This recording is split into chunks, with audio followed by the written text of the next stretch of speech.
Bien, continuando con nuestras clases, vamos a repasar el tópico de valvulopatías. Las valvulopatías, cuando uno las estudia, tiene que recordar un poco, ya que son muchas, cuáles son las más preguntadas. De todas las valvulopatías que yo te recomendaría que estudies de fondo para el residentado, y si estás haciendo un repaso en AN o de salud, eh, cuando veas las preguntas de valvulopatías no son muchas, pero las que hay, básicamente, hablan de una patología, ¿no? La estenosis aórtica. La estenosis aórtica es la patología que nosotros, por ejemplo, como cirujanos, operamos más. Es la patología que los cardiólogos en su evolución para hacer un trabajo percutáneo del reparo de la válvula, justamente comenzaron con la estenosis aórtica. Ustedes saben que al tener 4 válvulas, y estas pueden ser estenóticas o insuficientes, tienes 8 combinaciones de patología valvular. Y de las 8, la estenosis aórtica de lleno se las lleva de encuentro a todas. Entonces, si quieres estudiar una valvulopatía, no comiences por una estenosis pulmonar, no comiences por una insuficiencia aórtica, comienza por la estenosis aórtica. La segunda patología que más te preguntan es la estenosis de la válvula mitral. La estenosis aórtica, ya vamos a ver en sus etiologías cómo ha ido cambiando en el tiempo. La estenosis mitral, hasta ahora todavía seguimos operando mucha patología antigua. Le hablo de patología antigua cuando menciono la fiebre reumática como causa más importante de estenosis aórtica en el Perú. En países del primer mundo tienden a hacer un reparo de la válvula mitral. En cambio, la estenosis mitral en el Perú todavía tiene como causa principal la fiebre reumática. ¿Okay? En cambio, en el mundo no se opera mucha fiebre reumática. Lo que operan más son insuficiencias mitrales secundarias a cardiopatías dilatadas y tienden a hacerle plastías, o sea, un remodelado de los músculos. Le ponen entre el músculo y la válvula unas miofibrillas de PTFE, que es un tipo de, por decirlo así, de prótesis sintética que permiten mejorar lo que vendrían a ser las cuerdas tendíneas que están rotas en estos pacientes que han tenido un evento coronario, ¿no? Entonces, la mayoría de las patologías valvulares, como les vengo a decir, centren sus estudios sobre todo en la estenosis aórtica y en la estenosis mitral, ¿ya? Después pueden leer todas las demás. Otra cosa importante que quiero que recuerden de ahora que vamos a repasar valvulopatías son los soplos. El tipo de soplo o el nombre, el epónimo de un soplo se asocia a un tipo de valvulopatía. Muchos lo pasan por alto y cuando llega el día del examen tienden a caer en esos epónimos. Ha sido preguntado el año pasado o el año pasado el soplo de Austin Flint, ¿de qué valvulopatía es? Por ejemplo, ¿no? Entonces, por ahí un poquito que hay que incidir. A nivel de todos los exámenes en Perú, están primando lo que es el preguntarles clínica y no les preguntan mucho tratamiento.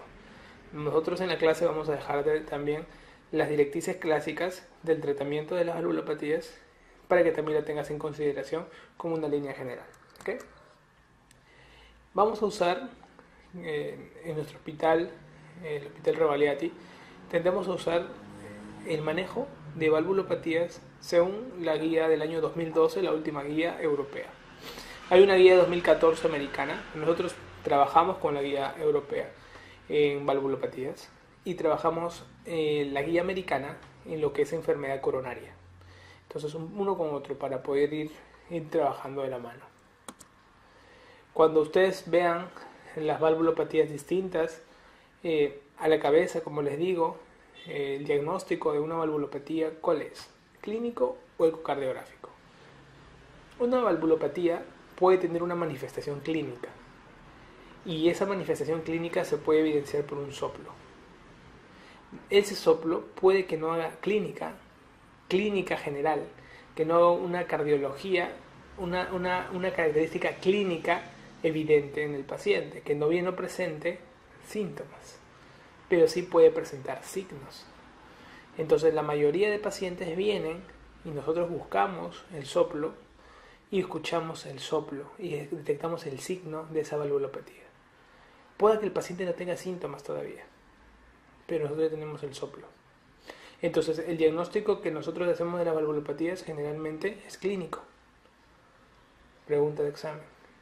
Pero queremos corroborar nuestra duda, porque no todos tenemos un oído entrenado para poder saber qué tipo de valvulopatía es. Y para ello pedimos el segundo examen para estudiar valvulopatías, que vendría a ser la ecocardiografía. La ecocardiografía transtorácica nos da bastantes hallazgos para poder saber ante qué tipo de valvulopatía estamos tratando. Cuando pedimos a un paciente eco transesofágica es para sacarnos de dudas en algunos casos donde puede coexistir insuficiencia y estenosis. Si no es el caso, podemos trabajar tranquilamente con una eco transtorácica. Las guías en el mundo tratan de trabajar con una eco transesofágica antes de la cirugía. ¿Por qué? Porque luego de que durante la cirugía misma, mientras estamos haciendo la reparación o el recambio valvular, el paciente también tiene colocado un eco transesofágico y el anestesiólogo hace las tomas del corazón y nos permite saber si el recambio que estamos haciendo va a mejorar respecto a lo que tenía previamente, ya que nos está todo el tiempo observando en su pantalla de ecografía. Entonces, importante cómo llegar al diagnóstico de la mayoría de valvulopatías. Los pacientes que sufren una valvulopatía tienden a tener mayor mortalidad según el mayor diámetro de la válvula. Por ejemplo, los pacientes con estenosis mitral tendrán una mortalidad mayor que los pacientes con una estenosis aórtica. Es importante también recordar que la mayoría de valvulopatías hacen una clínica bastante parecida. Todas terminan haciendo una congestión pulmonar. Ahora, hay alguna que cuando haga síntomas, generalmente se va a tener que operar. Y es que la mayoría de valvulopatías, para que hagan síntomas, esperan mucho tiempo en evolución. Hay raros casos donde una valvulopatía puede dar síntomas de manera aguda, y eso lo hacen válvulas como por ejemplo la insuficiencia mitral aguda, que ocurre en el entorno de un evento coronario, en el cual el paciente tiene una sobrecarga líquida y hace una congestión pulmonar asociada. Como ustedes van viendo, según el hallazgo, según la patología asociada, estas pueden tener lesiones, como les digo, mixtas, teniendo insuficiencia, teniendo estenosis. Pueden ser lesiones únicas o pueden ser lesiones de 1, 2 o 3 válvulas. Pues mientras más compleja sea la característica del paciente, pues la mortalidad asociada será mucho mayor. Las pacientes que sufren patología estenótica tienden a hacer un aumento de la poscarga. Eso va a terminar aumentando la presión en la cavidad previa, originando hipertrofia. La hipertrofia y el aumento de la poscarga a la larga van a disminuir la precarga y eso va a corresponder a un bajo gasto posterior. Los pacientes con insuficiencia, en cambio, tienden a tener una sobrecarga de volumen en la cavidad previa y eso condiciona a que posteriormente hagan dilatación. Muchos pacientes con insuficiencia aórtica luego tienden a ser asociados porque hay una dilatación posterior a la misma, una dilatación de la raíz de la aorta. Eso condiciona en muchos pacientes un aneurisma de aorta ascendente asociado a una insuficiencia aórtica severa. Importa el evento y el tiempo. En valvulopatías agudas, el corazón no está preparado para los cambios agudos. Por ello, el corazón puede definitivamente desencadenar en un edema agudo de pulmón de manera violenta. En caso de cuadros crónicos, como hay tiempo para que los mecanismos compensadores traten de mantener al paciente en un cuadro asintomático, llega el momento y la consulta al cirujano a decir cuándo trato esta valvulopatía y cuánto tiempo más le espero. Pues cada una de ellas tiene indicación clara y lo que hay que saber nada más es el momento en el cual hay que sugerir el tratamiento quirúrgico. Vamos a comenzar con la estenosis aórtica. La estenosis aórtica es la valvulopatía más preguntada a nivel de todos los exámenes en el mundo, porque es la valvulopatía más frecuente.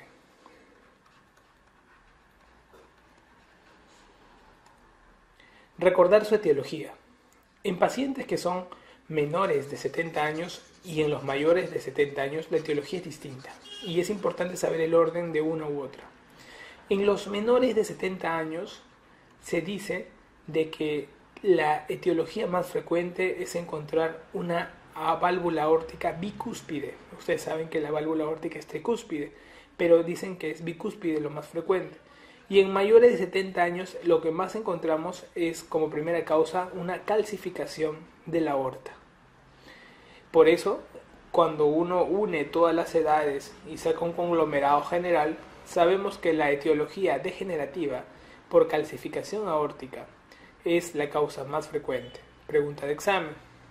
En los pacientes jóvenes siempre tiende a tener la válvula uni o bicúspide. En algunos pacientes adultos puede presentarse en algunos casos fiebre reumática, pero esto generalmente es más frecuente en estenosis mitral. Otros casos de estenosis aórtica, por otras causas, está la miocardiopatía hipertrófica obstructiva. Podemos tener, aparte de ello, y muy preguntado, quisiera que lo recuerdes esto, el síndrome de Williams. El síndrome de Williams, preguntó en pediatría, es caracterizado por una estenosis supravalvular debido a unas membranas hialínicas que se colocan por encima de la válvula y que originan una pseudoestenosis. Entonces, la estenosis aórtica es la valvulopatía más frecuente en pacientes mayores de 70 años. Ustedes saben que en Perú la esperanza de vida es más o menos 74.2 años. En adultos mayores, recuerden, la prevalencia es mucho más alta. Los adultos mayores generalmente van a tener como valvulopatía más frecuente pues a la estenosis aórtica. Y la prevalencia va en aumento dependiendo el aumento lógicamente de la edad. Y la causa degenerativa en Perú y el mundo es la misma, degeneración por calcificación aórtica. Eso no hay ninguna duda. La fisiopatología, como les dijimos al inicio, ocurre que hay una estenosis que condiciona una disminución del flujo de salida, por lo tanto hay un aumento de la poscarga, condicionando una hipertrofia ventricular izquierda. Esto hace que haya un gradiente sistólico aumentado del ventrículo izquierdo y la válvula aórtica. Cuando uno evalúa la poscarga, evalúa que hay hipertrofia ventricular izquierda en estos pacientes. A la larga, el ventrículo izquierdo termina claudicando y disminuye el gradiente debido a que hay un impulso menor de la contracción. Es por ello que la disminución del soplo a la auscultación no es que ha mejorado el paciente, es que de repente ha ocurrido que ya comienza a claudicar el ventrículo izquierdo. Cuando uno tiene en cuenta que el paciente con baja fracción de eyección, porque ya se ve comprometida la claudicación del ventrículo izquierdo, condicionado por un bajo gasto, tenemos que ver que probablemente hay una falla asociada por cardiopatía propia del cuadro muscular que ya está agotado, ¿no?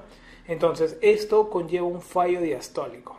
Entonces, estos pacientes necesitan un buen llenado diastólico.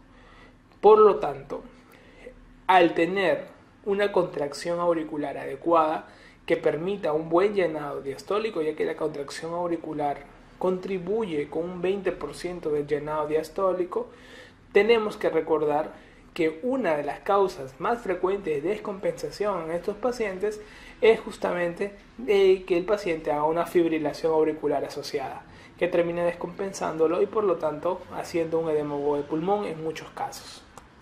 Es importante saber que los pacientes con estenosis aórtica se presentan asintomáticos la gran mayoría de los casos, pero cuando hay síntomas en una estenosis aórtica severa, el tratamiento es quirúrgico sin mediar otra duda.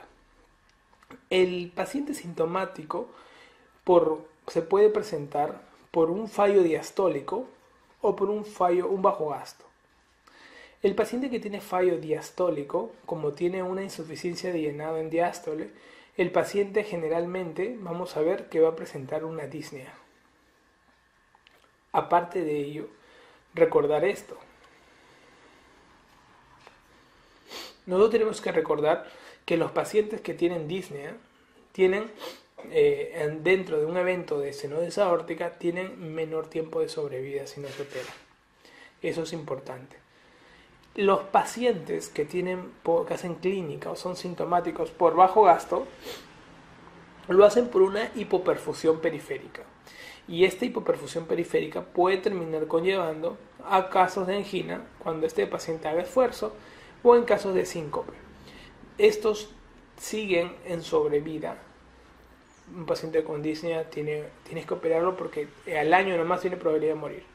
Y un paciente con angina con síncope, pues la probabilidad de muerte súbita también es un poco mayor que el de la disnea, pero ahí está, 2 años, 3 años para que muera. Entonces tienes que operarlo. Por eso que nosotros siempre decimos la tríada clásica, ¿no? El DAS, disnea, angina y síncope. Si el paciente con estenosis aórtica severa presenta cualquiera de esta triada, nosotros tenemos que pensar de que el paciente tiene que ser intervenido lo más pronto posible. La mortalidad de estos pacientes es por 2 grupos, por insuficiencia cardíaca congestiva o por muerte súbita.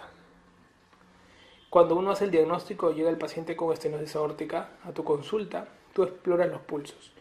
Lo clásico es tener a nivel del pulso carotidio, cuando uno baja el estetoscopio, escucha un soplo, un frémito a nivel carotidio.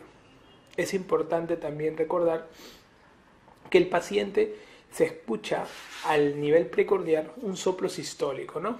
Tipo un ruido romboidal, claro, que va subiendo y luego va disminuyendo. Hay disminución del segundo ruido, sí, que se puede dar por calcificación aórtica, pregunta de examen. Aparte de esto, en el ecocardiograma podemos observar la gravedad de la valvulopatía para poder definir si esta es severa o no lo es. Ya vamos a enseñarte los criterios de severidad. En algunos pacientes, sobre todo en los mayores de 40 años, estamos obligados a hacer un cateterismo cardíaco debido a que el paciente con estenosis aórtica puede tener asociado una coronariopatía y en mayores de 40 años es más probable encontrar lesiones y como vamos a abrirle el pecho al paciente es probable de que a la par tratemos también algún bypass coronario que en su defecto va a ayudar al problema de la valvulopatía. Entonces acá están los criterios ecocardiográficos de estenosis aórtica severa. No han sido preguntados, pero es bueno saberlos. Cuando tienes una velocidad máxima más de 4 metros por segundo es severo, una gradiente mayor de 40, un área valvular menor de 1 centímetro cuadrado, tú sabes que el área de la válvula aórtica es de 2 a 4 centímetros cuadrados y el área de la válvula mitral es de 4 a 6 centímetros cuadrados.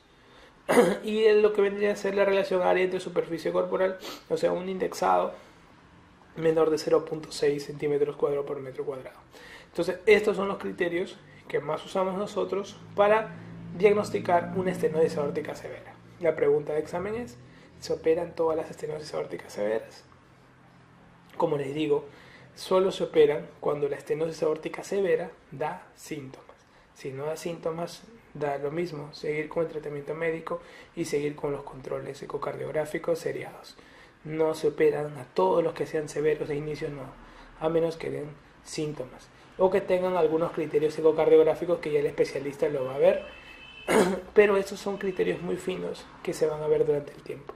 Recordar la clínica, que es lo que más va a marcar en los pacientes con estenosis aórtica severa. Las guías de manejo, en general, te pongo acá para que veas, por más que nosotros usamos la guía europea de 2012, te pongo la guía de 2014 también para que compares un poco cómo es el manejo actual de la estenosis aórtica severa.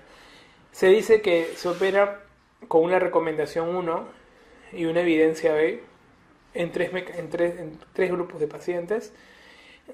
Los demás son otras evidencias que podrían ser intervenidos otro grupo de pacientes, pero no necesariamente lo son. Pero recuerda, cualquier paciente que tenga síntomas con una estenosis aórtica severa debe ser operado. 1. 2. Paciente que tenga una estenosis aórtica severa, que no tenga síntomas, pero tiene una fracción de eyección menor del 50%, debería ser operado. 2. Y tercero, cualquier paciente con una estenosis aórtica severa, en el marco de que tenga que ser operado, por más que no tenga síntomas, de otra patología cardíaca asociada, como por ejemplo una coronariopatía con lesión crítica que necesite bypass, tercero, tiene que ser operado. Son las 3 grandes indicaciones que nosotros recomendamos a todos los cardiólogos tener en cuenta para un paciente con estenosis aórtica severa que necesita indicación quirúrgica.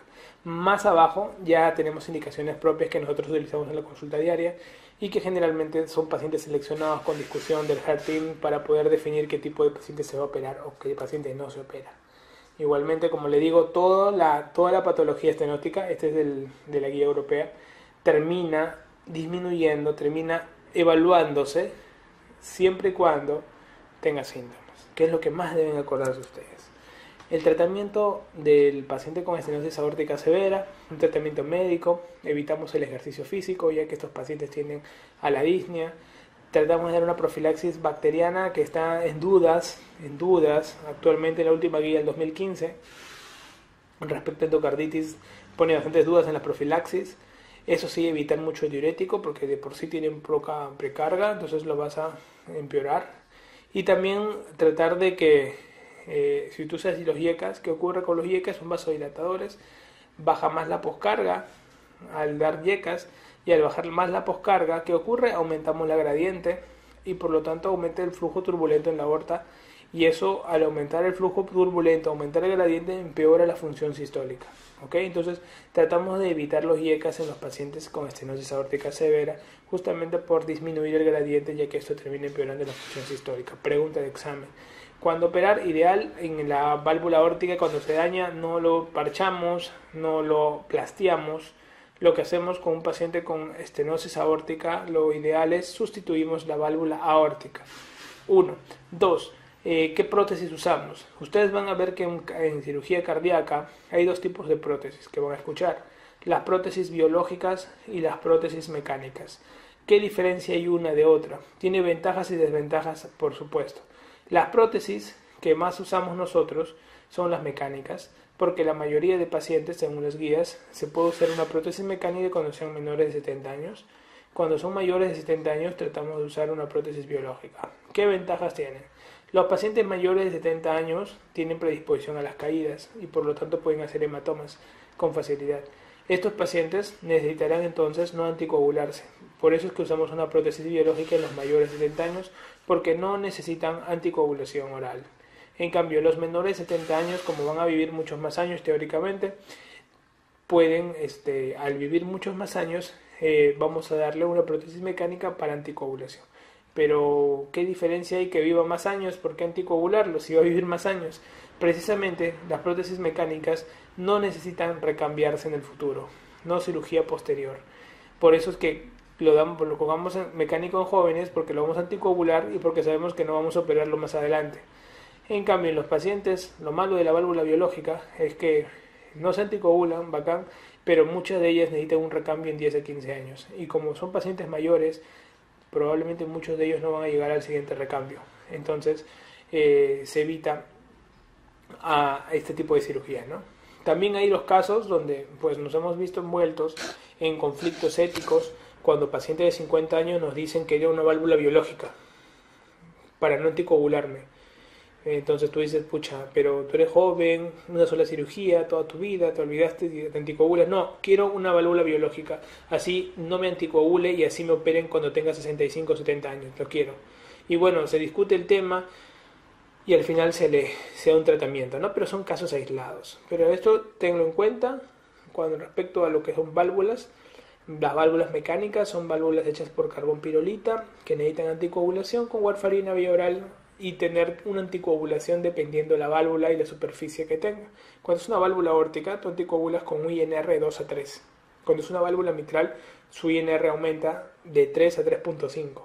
Es mayor la superficie y por lo tanto al ser mayor la anticoagulación también tiene más efectos adversos, ¿no es cierto? Como mayor posibilidad de ser sangrados y todo eso. Entonces hay que tenerlo en cuenta, en cuidado bastante con este detalle, ¿no? También ten en cuenta una pregunta de examen, que estos pacientes anticoagulados no pueden tomar hojas verdes ni alimentarse con hojas verdes, ya que estas hojas verdes, ¿qué cosa hacen? Van a consumir la vitamina K, son cofactores de vitamina K. Al ser cofactores de vitamina K, lo que ocurre es que hacen un efecto antagonista con la warfarina y por lo tanto disminuyen la concentración del trabajo de la warfarina. O sea que los vitaminas K tienen cofactores de quinona de vitamina K, por eso es que es contraproducente a un paciente que se anticoagule que coma más que todo verduras, plantas verdes, ¿no? Plantas verdes es la respuesta. Entonces, tener en cuenta esto en los pacientes, en pacientes biológicos, válvulas biológicas o válvulas mecánicas, ¿no? Entonces, la estenosis aórtica severa, muchachos, cuando es sintomática se opera, eso métanselo a la cabeza siempre, y cuando es asintomática dependiendo, ¿no? Dijimos por el gradiente sobre todo, un paciente con baja fracción de eyección menor a 50, así sea asintomático, debería darse un tratamiento. Ahora, dentro de lo que es la cirugía, lo que es valvulopatía aórtica ha crecido tanto el mundo percutáneo y, o sea, de apoyo fluoroscópico, que ahora muchos de los pacientes que tienen una estenosis aórtica severa se hace un recambio valvular aórtico percutáneo. Quiere decir que el paciente puede que no necesariamente se le abra el pecho, sino se le coloque una prótesis por abordaje femoral, disección de la arteria femoral, se hace la disección, se coloca por vía percutánea una prótesis que va a llegar hacia el corazón y se termina liberando a nivel de la válvula aórtica, y de tal manera el paciente tiende a mantener una hemodinamia controlada por una liberación, todo por vía percutánea. El catéter asciende de la femoral, llega hasta la aorta, da la vuelta a la aorta y antes de llegar a la válvula libera la prótesis y se evita abrirse el pecho y todo, ¿no? Esa cirugía que lo hacen cardiología con cirugía cardíaca apoyado se llama TAVI, ¿no?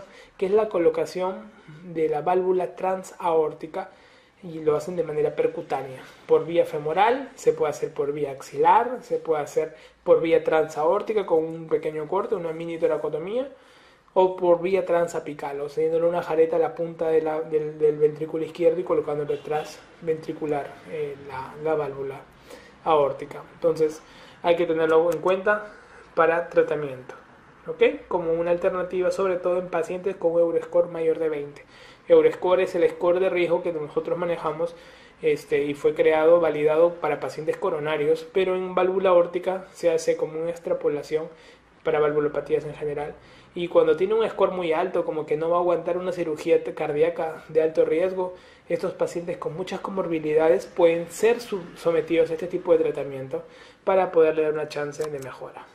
Bien, la siguiente valvulopatía es la estenosis mitral. La estenosis mitral, ustedes saben que va disminuyendo epidemiológicamente los casos de fiebre reumática, pero hasta ahorita en el Perú es la causa más frecuente. ¿Okay? Es la causa más frecuente. No se olviden otras causas, sobre todo las congénitas.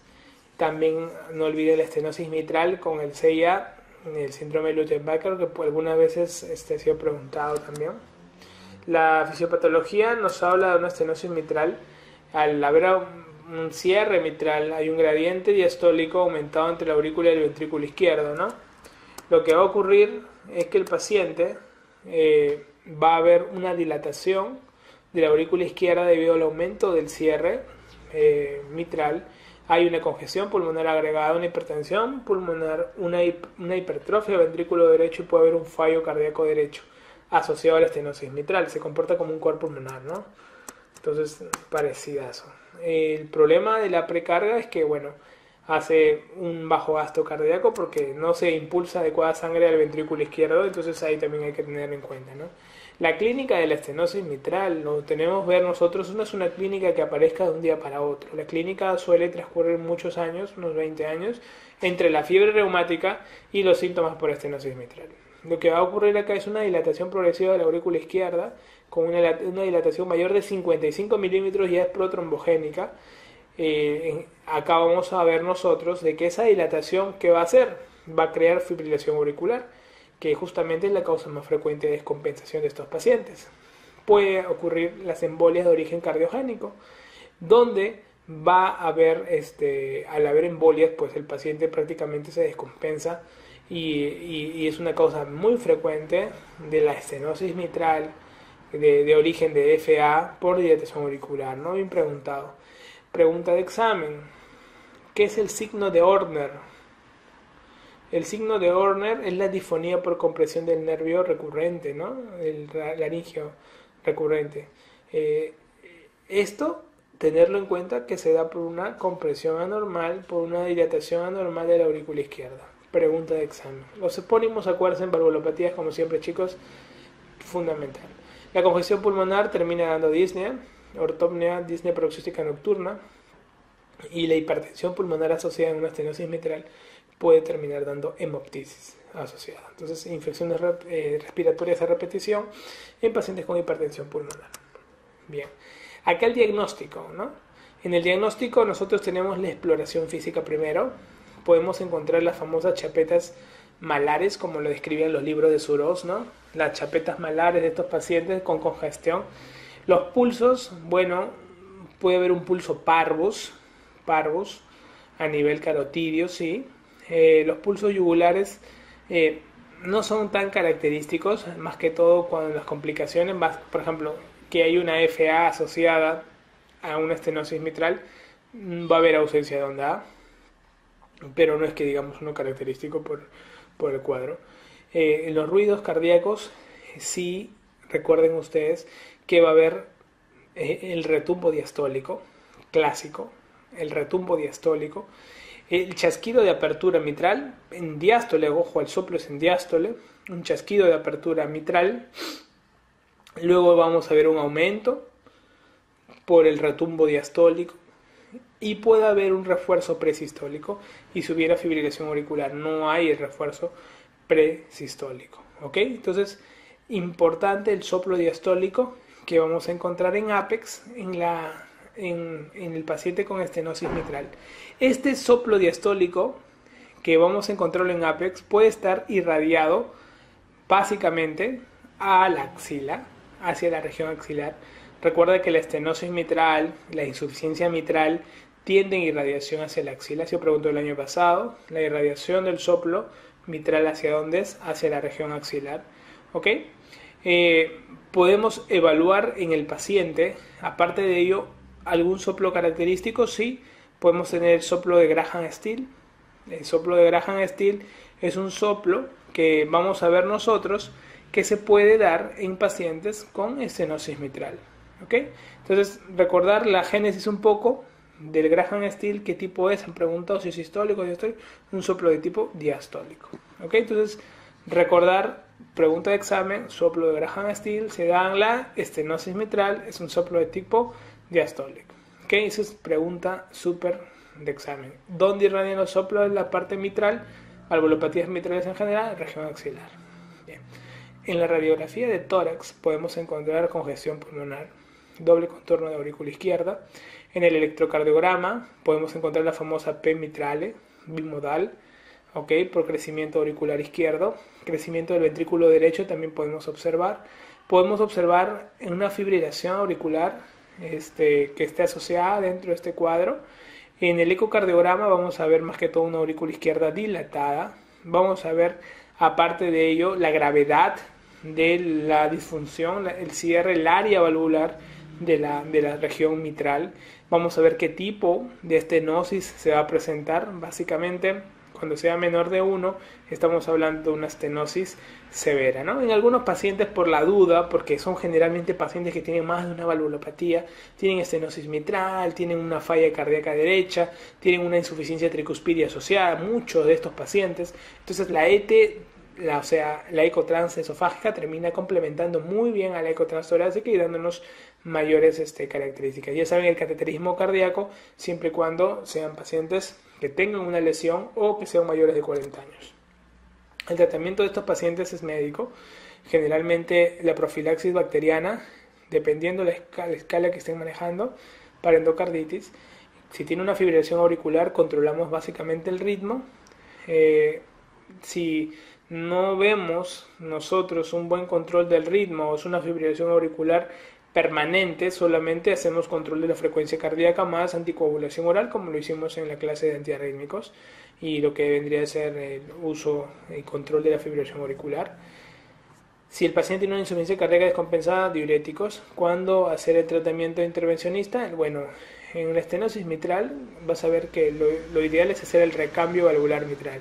Si el paciente está en un estado muy deteriorado, que no tolera una cirugía, en algunos casos hacer una valvuloplastía percutánea con balón, ¿no? Pero para eso también tiene criterios, por lo cual no necesariamente es lo más evidente o lo que va a salvar al paciente, pero si en un paciente está en tan mal estado general, algo se podría hacer con una valvuloplastía, ¿ok? Entonces el paciente con estenosis mitral tiene tratamiento siempre y cuando sea una estenosis mitral severa, ¿ok? Severa. Para hablar de severidad, en general hablamos que mida menos de 1 centímetro cuadrado prácticamente, con un gradiente mayor de 4, ¿ok? Acá ponemos menos de 1.5, menos de 1, muy severo, menos de 1.5 severo, ¿no? La guía europea maneja el corte menor de 1.5, ¿no? Nosotros manejamos menos de 1 en general para todos, más eso no termina midiendo, porque recuerda que el área es operador dependiente. Lo que más nos importa es la gradiente. Y si la gradiente es mayor de 4, pues nosotros le damos un puntaje de severidad. También podemos ver los puntajes de severidad dependiendo de otras variables ecocardiográficas, que son ya más de la especialidad. El paciente, si es sintomático y tiene un cuadro de severidad, pues nosotros tenemos que hacerle el tratamiento, sí o sí, tratamiento quirúrgico. Si el paciente tiene una morbilidad muy elevada, no será recambio valvular mitral, será una comisurotomía mitral percutánea. Y para ello, para poder hacer la comisurotomía valvular percutánea, lo que tenemos que ver es que cumpla con indicaciones, y acá te presento las contraindicaciones, o sea, no entrarían a comisurotomía valvular percutánea en estos casos, y si no cumplieran estos casos, puede entrar a comisurotomía valvular percutánea. Entonces, eso es lo que más debe recordar de cara a lo que es estenosis mitral. Si tiene síntomas, el paciente, ¡pum!, cirugía. Severo con síntomas, cirugía. Punto. Si vemos que el paciente es un paciente que está en un estado muy largoso, que no vaya a tolerar una cirugía, pues miraremos si tiene alguna contraindicación percutánea, y si en caso la tuviera, bueno, ahí no nos queda, nos hace la comisurotomía. Pero si no cumple estas cosas, bien, bacán por él, le hace la comisurotomía valvular percutánea y va muy bien el tratamiento. Esas son las que te van a preguntar más de cara a las preguntas de examen: estenosis aórtica, estenosis mitral. Ahora vamos a cumplir dando un repaso muy breve a las demás valvulopatías para que tú puedas recordar todas y cómo tiene alguna característica una u otra. La insuficiencia aórtica más frecuente se da en hombres, pero si se da en mujeres se asocia más a valvulopatía mitral. Cuando la insuficiencia aórtica, ustedes saben que la raíz de aorta se compone por lo que vendría a ser, acá está la zona de los senos, la zona de propiamente del anillo aórtico. Esto es el anillo aórtico. Sobre el anillo aórtico se envuelve la válvula aórtica. Prácticamente acá están los senos sinusoidales y acá está la unión sinotibular, que es la unión entre los senos, toda la parte de la raíz, y el aorta ascendente. Entonces todo esto es la raíz de aorta. Cuando ustedes tienen una valvulopatía asociada a insuficiencia aórtica de manera aguda, o sea que implique más que todo la afectación valvular, ustedes van a decir la dilatación, o sea la insuficiencia aórtica de origen valvular se da, si de manera aguda, por endocarditis como causa más frecuente, y como causa crónica se da por fiebre reumática, ¿ok? Cuando es por dilatación del anillo, o sea este anillo se ve dilatado, se ve crecido, y consigo se ve crecido todo el aparato de la raíz de aorta, que le estoy presentando cuáles son la raíz de aorta. Generalmente, si se da de manera aguda, deben sospechar en una disección aórtica, ¿no? Pacientes que tienen una insuficiencia aórtica asociada y que le tomas, pues tiene un dolor en el pecho disecante, un dolor lacerante, y tomas una angioten y encuentras una dilatación anormal de la aorta ascendente, es probablemente que ocurra una disección aórtica, ¿no? Entonces la cirugía es distinta. Una cirugía de recambio de aorta ascendente y anillo completo es una cirugía de venta al bono, ¿ok? O si el paciente tiene una dilatación del anillo, pero de manera crónica, y se está presentando esto en pacientes con síndrome de Marfan como causa más probable. Entonces eso tienen que recordar: agudos o crónicos, o de etiología valvular o de etiología por dilatación del anillo. ¿Okay? Otras causas de dilatación de la raíz de aorta que ha sido preguntada, tenemos la hipertensión arterial, tenemos a la sífilis, tenemos a la espondilitis anquilosante, tenemos a básicamente la artritis reumatoide, que también ha presentado, arteritis de la temporal o arteritis de las células gigantes, también son causas de dilatación de insuficiencia aórtica. Pregunta de examen, este grupito, recordarlo para el examen. Y cuando hay estenosis subaórticas de tipo membranosa, generalmente vemos nosotros que se ven membranas subaórticas, y eso se ve en muchos pacientes cuando ya han sido intervenidos por estenosis aórtica. No lo describen generalmente previo, lo vemos dentro de todo el aparato valvular propiamente dicho. La clínica de la insuficiencia aórtica es una dilatación ventricular izquierda por una sobrecarga de volumen que se va a ir dando permanentemente, y esto va a terminar colapsando, dando una regurgitación en el paciente en diástole, dilatando el ventrículo izquierdo normalmente, y con ello trabajando sobre una inadecuada congestión pulmonar, ¿no? Recordar cuidado con los bradicardizantes. La bradicardia es perjudicial en estos pacientes, ya que tienden a tener una diástole bastante prolongada, y esto hace que la sobrecarga termine siendo perjudicial. Pregunta de examen de manera clínica. Estos pacientes con insuficiencia aórtica toleran el ejercicio físico, al revés de los pacientes con estenosis aórtica que no tienden a tolerar el ejercicio físico. La clínica pueden pasar muchos años asintomáticos con una dilatación del ventrículo izquierdo, y cuando debutan generalmente con palpitaciones, posterior disnea y demás síntomas propiamente dichos, ¿no? Otros síntomas son el angor, o sea, la angina, que en la diástole se produce normalmente la perfusión coronaria, y al ver un robo en diástole porque hay una deficiencia valvular, se ve en muchos de estos pacientes la angina por ello. ¿Okay? Entonces eso es muy importante.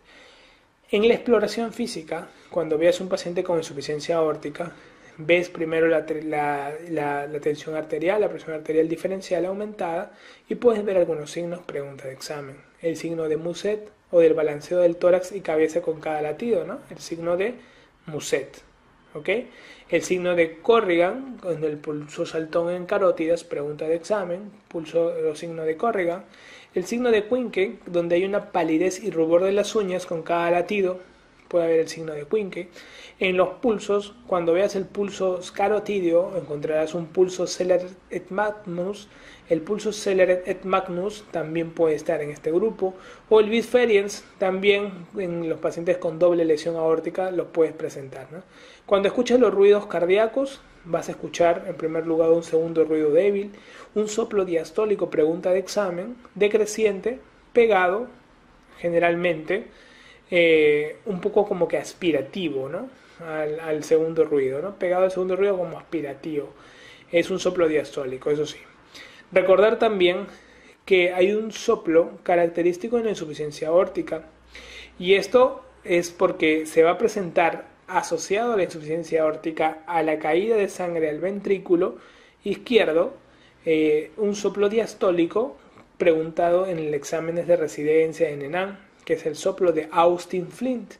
El soplo de Austin-Flint, generalmente, vas a verlo tú como un soplo por hiperflujo pulmonar, hiperflujo ventricular, perdón. El robo, normalmente, el Austin-Flint, es un robo que cae, en este caso, por la sangre que se desplaza de la aorta hacia el ventrículo izquierdo. Todo ese robo de la válvula aórtica al ventrículo izquierdo hace de que haya se llama SAM, efecto SAM, en el caso de que el despliegue del volumen de sangre que cae al ventrículo despliega el velo mitral, y eso hace que haya un robo también de la parte mitral, y eso conlleva a de que se escuche un soplo agregado, en este caso el soplo de Austin-Flint, ¿okay? Entonces es como un soplo por hiperaflujo que se va a dar a nivel ventricular izquierdo, ¿okay? Soplo de Austin-Flint asociado a la insuficiencia aórtica. En algunas características respecto a lo que vendrían a ser la parte radiológica, tenemos en la radiografía básicamente la cardiopatía de cardiomegalia asociada por una dilatación del ventrículo izquierdo, ¿Ok? Eso es bastante característico. Y en la ecocardiografía vamos a observar más que todo eh, el volumen de regurgitación, ¿no? De la insuficiencia aórtica. Generalmente, cuando nosotros estudiamos regurgitación en ecocardiografía, lo que nosotros vamos a ver es un llenado que puede ser una descripción cualitativa de la cantidad de flujo que revierte hacia el ventrículo izquierdo o puede ser una variable también cuantitativa. ¿Okay? Entonces, esas son ya más que todo características de especialidad que nosotros más o menos describimos, pero en líneas generales debes tenerlo en cuenta. El tratamiento médico es, como en todas las valvulopatías, profilaxis bacteriana ante una endocarditis en caso de que ésta tenga criterios. Recordar tener cuidado con los bradicardizantes y el tratamiento con vasodilatadores como los IECAS pueden facilitar que la sangre vaya a la periferia en lugar que regurgite el ventrículo izquierdo, ¿no? Acá sí se pueden dar los IECAS, a diferencia de la estenosis aórtica. ¿Cuándo hacer el tratamiento quirúrgico? Bueno, lo ideal es la sustitución valvular que se va a presentar en la aorta. Como ustedes saben, no se hace plastía, se hace recambio valvular aórtico. En el caso de que tenga afectado la aorta ascendente, será un recambio, una sustitución de la aorta ascendente por tubo valvado o intervención de Bentall, ¿no? Entonces, acá importa mucho si vamos a hacer solamente el recambio valvular propiamente dicho o hacemos un recambio total con tubo valvado, ¿ok? Entonces, la cirugía de Bentall. Entonces, ese es uno u otro, va a depender de esa decisión. Los pacientes que se operan con insuficiencia aórtica, con una recomendación 1, básicamente, los pacientes que tengan insuficiencia aórtica severa, sintomáticos, se van a operar. Aquellos pacientes que tienen, por más que no tengan síntomas, pero tienen una fracción de eyección menor al 50%, pueden ser quirúrgicos, y a pacientes que tengan otra cirugía asociada dentro en el marco de la patología aórtica también pueden ser intervenidos. El paciente con insuficiencia aórtica diagnosticado de manera severa tiene que ser intervenido cuando haga síntomas el paciente, o en caso de que cuando esté asintomático la fracción de eyección se presente de manera deprimida. En un paciente que no tenga fracción de eyección deprimida, pero ya tiene dilatación de cavidades, como por ejemplo el diámetro telesistólico mayor de 50 milímetros o el diámetro telediastólico mayor de 70, por más que no tenga síntomas o por más que no tenga fracción de eyección deprimida, podrá también intervenirse de manera quirúrgica debido a que tiene una evolución en el tiempo catastrófica con una posibilidad de muerte súbita alta. El paciente con insuficiencia mitral, generalmente tú sabes que es una patología que se da más en hombres, se da de dos maneras, como una insuficiencia aguda o una insuficiencia crónica. En una insuficiencia aguda se da en el marco de una patología isquémica donde hay rotura de músculo papilar, en este caso sobre todo en los infartos de cara inferior, ¿no? Hay roturas de cuerda tendinosa y hay una insuficiencia aguda asociada con shock cardiogénico y todo. En el paciente con insuficiencia crónica generalmente se da en cuadros degenerativos, también pueden darse en cuadros reumáticos o en cuadros con miocardiopatía dilatada. Ojo ahí con algunas patologías como los famosos prolapsos mitrales que caracterizan al Barlow, también a tomarlo en cuenta. La fisiopatología de la insuficiencia mitral, nosotros lo vamos a ver primero como una sobrecarga de volumen que va a haber a nivel ventricular, va a haber una dilatación auricular izquierda también asociada en los pacientes que van a evolucionar de manera crónica. La sobrecarga de volumen a la larga va a terminar influyendo a que la dilatación progresiva termine en una insuficiencia cardíaca de tipo sistólica con una cardiomegalia bastante manifestada. Los síntomas predominantes son los de bajo gasto, de insuficiencia cardíaca sistólica, la disnea se va haciendo más progresiva y aparte de ello, muchos de estos pacientes terminan evolucionando con fibrilación auricular, embolias y cuadros de endocarditis asociada al problema valvular. El paciente con insuficiencia mitral, pregunta de examen siempre, insuficiencia mitral, que llega a consulta y uno lo explora a nivel de los pulsos, más que todo no hay características en los pulsos propiamente dicho, los pulsos arteriales. En los pulsos venosos yugulares podemos encontrar una onda B aumentada de volumen. Y en el nivel de los ruidos cardíacos encontramos un primer ruido débil, un soplo holosistólico agudo en chorro de vapor irradiado a la axila, pregunta de examen el año pasado. Ténlo en cuenta entonces, ¿ok? Entonces esto ha sido preguntado, o sea, entonces tienes que tenerlo en consideración. Pregunta del año 2015. 2016. Soplo típico de la insuficiencia mitral, junio 2016. Tenemos un soplo losistólico agudo, sí, en chorro de vapor de agua, sí, irradiación hacia dónde ese soplo, hacia la región axilar, ¿ok? Es importantísimo. La radiografía de tórax, cardiomegalia y signo de congestión pulmonar. En el electrocardiograma vamos a ver una onda P mitral, un crecimiento también del ventrículo izquierdo. Y en la ecocardiografía vamos a encontrar lo que vendrían a ser lo que son los valores de vena contracta y ero asociado a, como les digo, son valores cuantitativos ahí sí, tomados, y te van a generalmente dar un dato de severidad en las valvulopatías, ¿okay? Si hubiera dudas, se tomaría la ecotrans esofágica. El tratamiento médico de estos pacientes, generalmente damos digitálicos a muchos de estos pacientes, aunque no haya fibrilación auricular.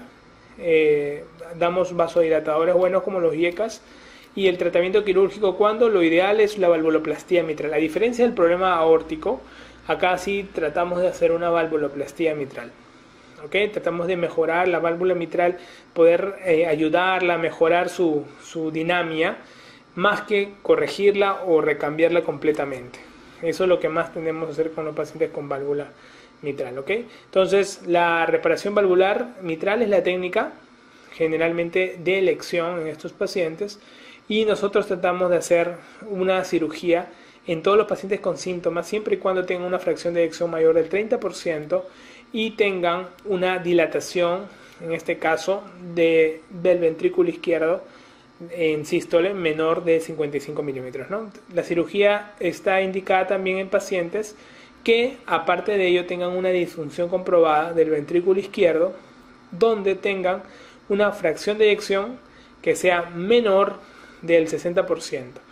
En los pacientes con insuficiencia mitral, nosotros le vamos a dar chance siempre que el paciente tenga una fracción mayor del 30%, en la mayoría, porque se vaya a operar. Porque si es una insuficiencia mitral con una fracción menor del 30, generalmente va a ir mal en la evolución. La otra consideración, que nosotros tratamos de operar pacientes con insuficiencia mitral, siempre y cuando estos pacientes tengan una comprobación de una dilatación no muy marcada. Por lo tanto, en los pacientes que nosotros buscamos operar, son sobre todo pacientes que su diámetro total del ventrículo izquierdo en sístole no esté muy dilatado, o sea menor de 55 milímetros. Son los pacientes mejores, los más candidatos para poder ser intervenidos, para que no tengan menor posibilidad de recurrencia futura. Esa es la idea general de la cirugía, ¿no? Pero tú recuérdate que en el mundo ahorita lo que hacen es plastía más que recambio. En el Perú, lamentablemente, hacemos más recambio que plastía, porque nos enfrentamos más a casos de estenosis mitral que de insuficiencia mitral propiamente dicha, y los pocos casos que vemos de insuficiencia mitral también hacemos recambio, porque los materiales que necesitamos para hacer una plastía mitral son distintos, y eso un poco que nos limita, ¿no? Entonces, tenerlo en cuenta. Entonces, la insuficiencia mitral, cuando da síntomas, lo ideal de estos pacientes es hacer la cirugía correctiva. Paciente con insuficiencia mitral severa con síntomas, cirugía correctiva, ¿okay? Eso es lo más importante que debes tener en cuenta. La enfermedad de Barlow prácticamente se da más en las mujeres jóvenes, el prolapso de la válvula mitral. En su etiología, pregunta de examen, lo más frecuente es la degeneración mixomatosa del velo posterior, que se puede asociar a síndrome de Marfan, pectus excavatum, paladar ojival, o sea, Wolff-Parkinson-White, comunicación interauricular osteosecundum, varios. La clínica normalmente es asintomática y benigna, pregunta de examen. En varones suele ser algo más agresiva, ¿no? Recordar que el diagnóstico de estos pacientes, nosotros vamos a observar el soplo, ¿no? Que vamos a ver que va, a diferencia tanto del prolapso de válvula mitral como la miocarditis hipertrófica obstructiva, se comportan distinto al resto de los soplos, ¿no? Que eso ya se ha mencionado. El tratamiento es bueno, a la larga no hacen mucha clínica. Si necesitaran o si embolizaran, se haría anticoagulación oral, y la reparación valvular mitral en caso de que la insuficiencia mitral asociada al prolapso de válvula mitral sea grave, ¿no? Si no, no es necesario, ¿no? En valvulopatía derecha, lo que vemos nosotros en este caso, vemos la estenosis tricuspidia, su etiología generalmente reumática, como en la estenosis mitral. La clínica no son muy sintomáticos, el diagnóstico es ecocardiográfico y el tratamiento es una valvuloplastía que generalmente hacemos nosotros una comisurotomía. Casi nunca colocamos prótesis en cavidades derechas por el riesgo elevado de trombogénesis, por eso que hacemos una comisurotomía en esta zona. Es bien rarísimo ver una estenosis tricuspidia. Nosotros que vemos bastante corazón, te digo que es rarísimo, así que menos comienza a estudiar por estenosis tricuspidia, ¿no? Una insuficiencia tricuspidia sí es más frecuente que la estenosis tricuspidia, sí. La etiología generalmente se da por una hipertensión pulmonar agregada que hace una sobrecarga diastólica del ventrículo derecho y secundario a esto hay una dilatación y sí puede haber pues el cuadro de una insuficiencia asociada. La clínica es de insuficiencia cardíaca derecha, el diagnóstico es ecocardiográfico, como vemos en el examen clínico, vemos pulsos aumentados, el pulso yugular aumentado, la onda B, y un soplo sistólico que aumenta con el aumento de la precarga, ¿no? Y viceversa. El tratamiento es etiológico de la causa que lo llevó a la insuficiencia tricuspidia. Si hay una hipertensión pulmonar asociada, buscamos tratar la hipertensión pulmonar asociada, ¿no? Generalmente, cuando queremos mejorar una insuficiencia tricuspidia, hacemos la anuloplastía tricuspidia, que es la técnica de Vega, donde tratamos de enlazar o acortar los lazos, la dilatación anormal, y pues damos por ello un tratamiento adecuado y definitivo, ¿ok? Entonces es importantísimo. Lo que es la estenosis pulmonar, pues en congénitas vemos más en casos de Fallot, en Nuan, Alagil, Rubiola, que también son casos clínicos típicos. La soplo es de tipo sistólico que aumenta con la inspiración. En un neonato es muy específico este soplo. La valvuloplastía percutánea con balón se va a ofrecer si el gradiente es mayor a 35 milímetros de mercurio. En caso de que no lo hubiera, se hará una plastía por una cirugía abierta, una plastía de arteria pulmonar. Si hay una insuficiencia pulmonar asociada, sobre todo se da por hipertensión pulmonar, es un soplo diastólico, pregunta de examen, el soplo diastólico de Graham-Still, que aumenta con la inspiración, se va a dar en cuadros de insuficiencia pulmonar. El tratamiento es de tipo etiológico. Muy bien, muchachos, esperando que les haya gustado la clase de valvulopatías. Nos estaremos encontrando en las demás clases, lógicamente, por el mismo canal. Un fuerte abrazo para todos.